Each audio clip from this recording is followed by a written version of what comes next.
Nah, lalu untuk melihat persebaran penduduk tadi, kita lihat juga bagaimana migrasinya.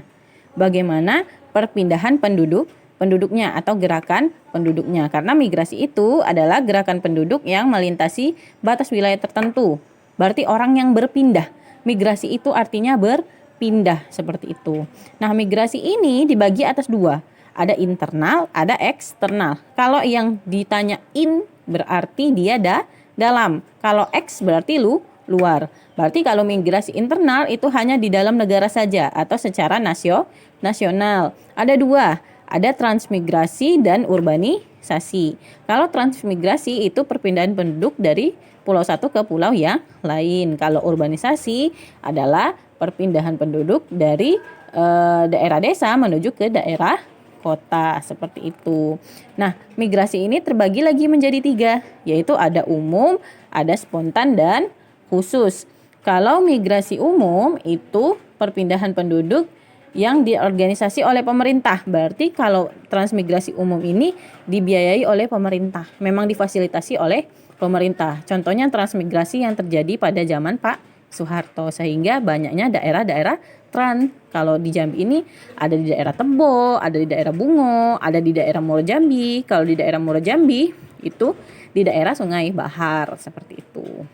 Yang kedua, ada namanya transmigrasi spontan, yaitu perpindahan penduduk yang dilakukan dengan inisiatif sendiri.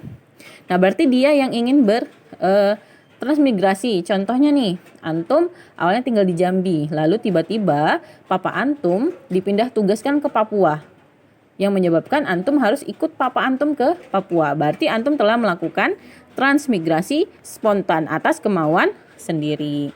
Yang ketiga itu transmigrasi khusus, perpindahan penduduk yang dilakukan karena tujuan dan sebab tertentu. Contohnya misalnya bencana alam. Misalnya di Jambi terjadi bencana alam besar-besaran yang mengakibatkan Jambi tidak bisa dihuni lagi, sehingga harus bertransmigrasi ke daerah Jawa, misalnya seperti itu. Oke. Nah, yang kedua migrasi eksternal. Kalau migrasi eksternal ini ada imigrasi, ada emigrasi, dan remigrasi. Kalau imigrasi itu adalah masuknya seseorang ke suatu negara.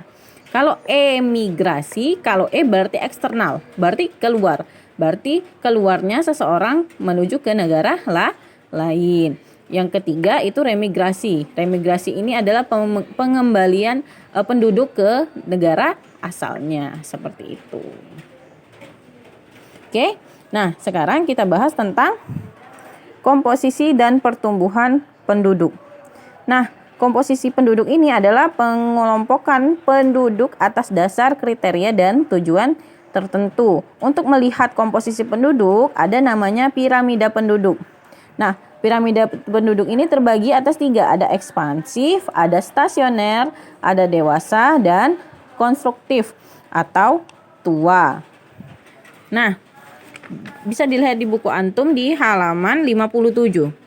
Ini piramida ekspansif atau piramida penduduk muda. Ini piramida penduduk dewasa dan ini piramida penduduk tua. Bisa dilihat kalau piramida penduduk muda ini menggambarkan penduduk suatu negara sedang mengalami pertumbuhan. Berarti lebih banyak masyarakat yang berumur muda dibandingkan masyarakat yang berumur tua. Karena semakin ke atas umurnya akan semakin tua. Biasanya ini dimulai dari 0 sampai 4 tahun. Terus 5 sampai 9 tahun seperti itu. Sampailah di sini lebih dari 64 tahun. Berarti lebih banyak penduduk di usia muda dibandingkan penduduk yang berada di usia tua. Kalau piramida penduduk dewasa itu lebih banyak penduduk yang berada di usia produktif, yaitu antara 15 sampai 45 tahun, seperti itu. Kalau piramida penduduk tua itu lebih banyak yang berumur tua, yaitu yang berumur di atas 64 tahun, seperti itu. Nah, Indonesia diperkirakan pada tahun 2030 mengalami bonus demografi. Apa itu bonus demografi? Bonus demografi itu adalah banyaknya penduduk yang berusia produktif, yaitu berusia 15 sampai dengan 45 tahun. Berarti akan menjadi bonus demografi bagi Indonesia kalau banyak yang berusia produktif. Tetapi kembali lagi, apakah Indonesia bisa mengalami bonus demografi dengan baik? Apakah bisa menyediakan lapangan kerja dengan baik? Wallahu alam.